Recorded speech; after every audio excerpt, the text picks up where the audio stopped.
Hey guys, this next short lesson is going to be about the Northwest Ordinance, which is one of the successes that actually happened with the government under the Articles of Confederation.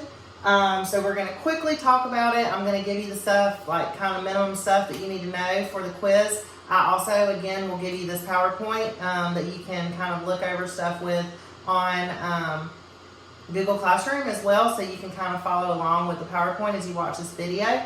But our learning target is I can describe the Northwest Ordinance of 1787. So after we kind of go through this little talk, you'll know all about it. So hold on, that's going to get irritating.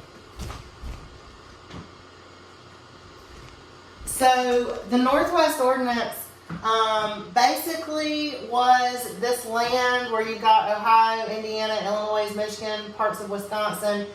Basically the land that was won in the French and Indian War, and basically they decided what they were going to do with it. Okay, and again, this was during the Articles of Confederation.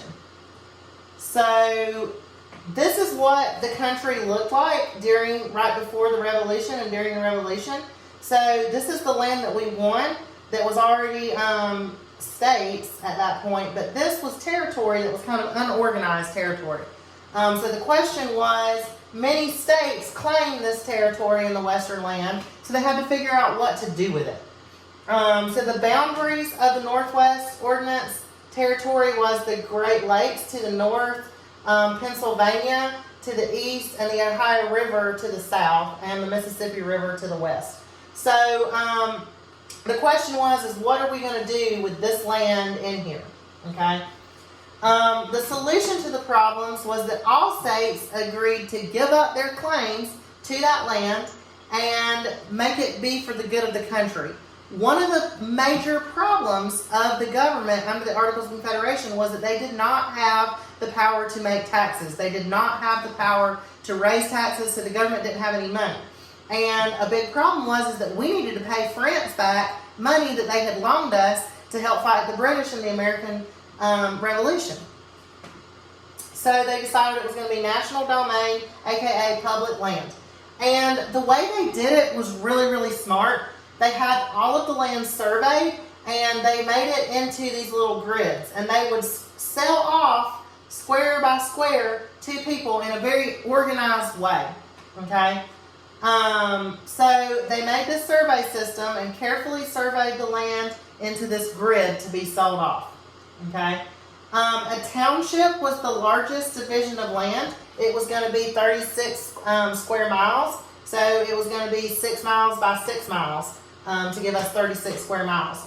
So this is what you would get, is a grid that looked like this on a map. And they were very systematic about the way that they sold this land off. They would start from the east and move west, because if you just jumped out and moved out here, there would be no roads to supply you, no railroads to supply you, and the Native Americans might attack you. So they very systematically went from east to west. Okay? Now, in the township, there were 36 sections, and each of those 36 sections was 1 square mile or 640 acres. Okay? So an acre was the smallest division of land. It is sold for $1 per acre. And guys, that was, even back in 1787 dollars, that was super cheap to be able to buy an acre of land. You know, a couple months ago, before this recession or whatever we're having right now, you know, you could maybe buy a quarter acre in Glenn County. The cheapest you were probably going to get, like even just a quarter acre in Glenn County, was probably going to be like $15,000. You know, and then if you buy more land, or your land is on the marsh or on the water or on the beach or something, you know, the value of that land would go off. But even with inflation calculated in, $1 per acre is very, very, very cheap. Okay. So the average size farm was 40 acres, so it sold for $40, okay? And if we look at this inflation calculator, I'm going to step off the screen, but I'm still going to let y'all see. If you look at this inflation calculator, let it load.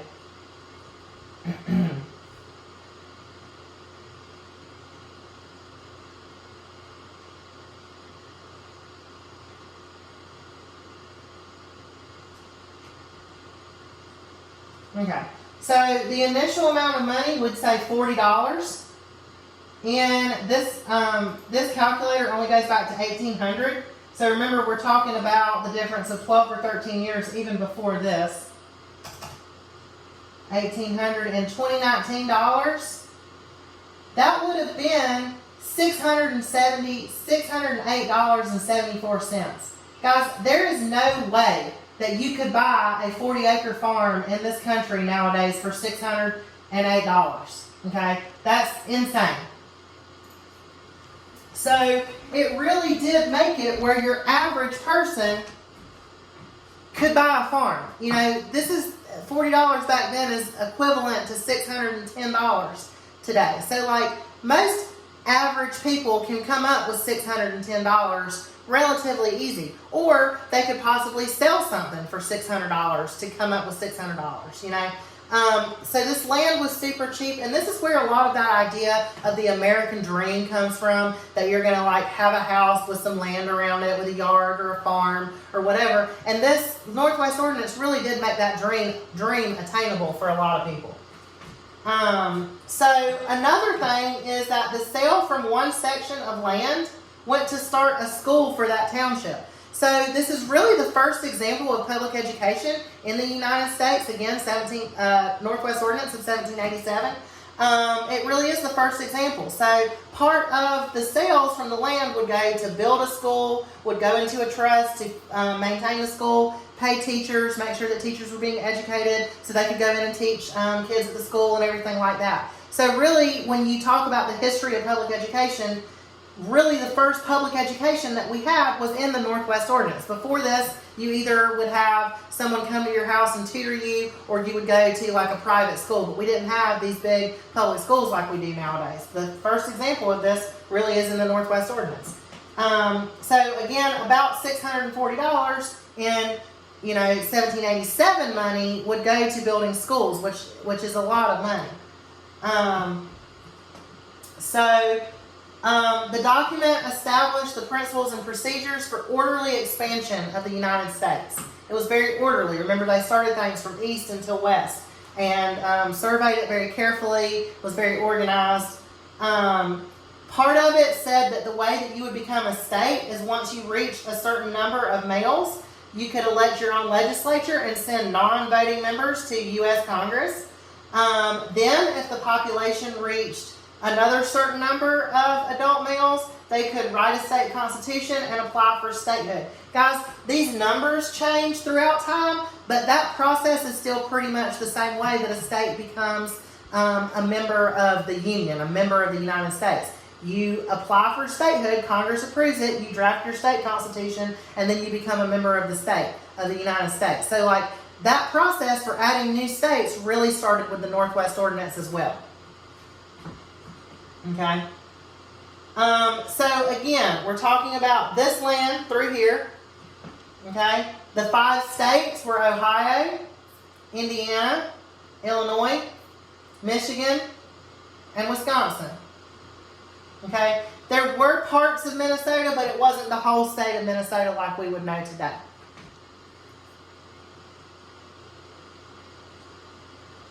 So, rights guaranteed. And guys, this is one of the first times that people in the United States had a set of listed rights. We didn't have the Bill of Rights yet. We didn't have the Constitution yet. The Articles of Confederation did not really list rights due to people. It listed a lot of rights for the states, but not to people.